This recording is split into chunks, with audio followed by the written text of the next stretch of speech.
Hey guys, Dr. Brian Wills coming live from Wills Chiropractic. Another wonderful Wednesday. It's beautiful outside. Hopefully you guys are enjoying the weather. It's supposed to be great this weekend as well.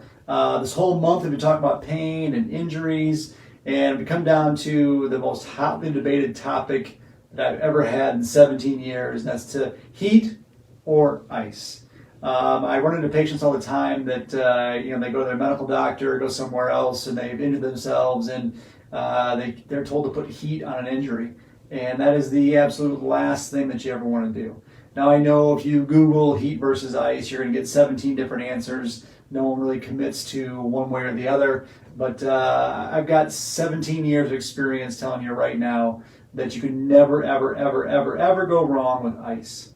Heat, on the other hand, can cause a whole heap of trouble, and I've seen it happen over and over and over again. So, again, from the things we talked about last few weeks about injuries and pain, obviously when you get an injury, you get inflammation, swelling, sometimes bleeding into the area. What ice does is ice or cold pushes fluid or inflammation out of an area. So let's say that you sprained your ankle and it swells up. Obviously, if you put heat on that, heat attracts fluid to the area, so it makes this ankle swell worse. And most of us have had that experience before, where if you haven't iced a sprained ankle or put heat on a sprained ankle, you've noticed that it swells worse and usually gets more painful. Ice, on the other hand, kind of pushes inflammation and swelling out, kind of stops the bleeding, stops the leaking there, decreases the swelling, okay? So in particular, when you injure let's say your low back or even your neck, you want to ice that area down. All right, ice pushes the inflammation out.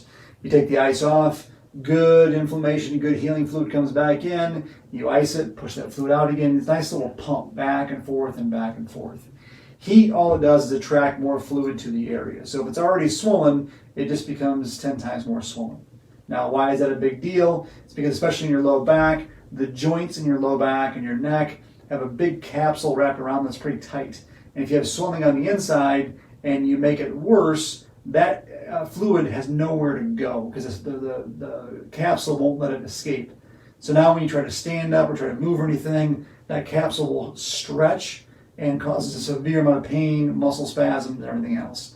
Ice will help push the inflammation out of there, obviously along with adjustments as well, especially with your spine and any joint in your body. So we want to make sure that we're icing. Now, how long do we ice for? Well, typically I like to tell patients to ice for at least 30 minutes. I know it's a little bit longer than what the average person would tell you to do it. The reason I like that is because that way the cold can penetrate all the way deep down through that joint and push out as much inflammation as possible. So I always tell patients, especially if it's a back injury, knee injury, shoulder or neck, you want a half hour on, take a couple hours off, a half hour on, a couple hours off. Again, we want to get that good flow of pushing the fluid out, pulling the good healing fluid back in, pushing it back out, pulling it back in. You'll recover much, much, much faster. In fact, heat, I don't think in 17 years I've ever told a patient to put heat on anything. I'm not a big fan of it. Not that it's a bad thing. If you have kind of a chronic, like a really arthritic knee or really arthritic shoulder, something like that, heat will help loosen the area up. If their muscles are a little tight and sore because you've been working out, heat will help loosen those things up. But I've just seen way too many patients get in trouble where they injure their back. They throw a heating pad on there. Everybody loves the heat because it feels good. Heat, being warm feels nice. It feels good while it's on there. They take it off and they can't move because the swelling's gotten so bad now that it's kind of overtaken the area there. So ice, I know, kind of sucks. Nobody likes to ice, but it is the best thing you can do. I usually tell patients if you have a heating pad at home, the best way to do heating pad maintenance is to take the electrical cord of the heating pad, stretch out as far as you can, take a big pair of scissors and cut the cord. That way you can't use it anymore because you just really are never going to use it anyways, okay?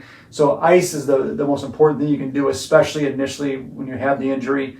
Again, I can't tell how many patients I've seen come in that, I hurt my back, 4 weeks ago and I've been putting heat on it and it's the same. Well, it's the same because you keep re-inflaming the area over and over and over while you're putting heat on it. So the heat versus ice debate, I know there's a lot of debate out there. If you look online, different MDs will tell you to do one thing, PTs tell you to do one thing, chiropractors another thing. But I'm telling you right now, 17 years of experience, I've seen thousands of patients.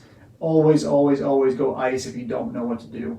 Other than that, make sure you ask your healthcare provider what you should be doing, but always make sure that you're icing. Typically, only go a half hour on, a couple hours off and just rotate that as much as you possibly can, and you'll get better much faster and feel much better as well. So hopefully you guys, that puts the debate to bed a little bit. If you have any questions or anything about that, make sure you leave them in the comments below. We'll get them answered, because it really is a big issue that people have, especially when they injure things. They don't really know what to do, and they sometimes end up doing the wrong thing, and it makes the injury last much longer, which is not good. So hope you guys have a great day, and keep living the dream.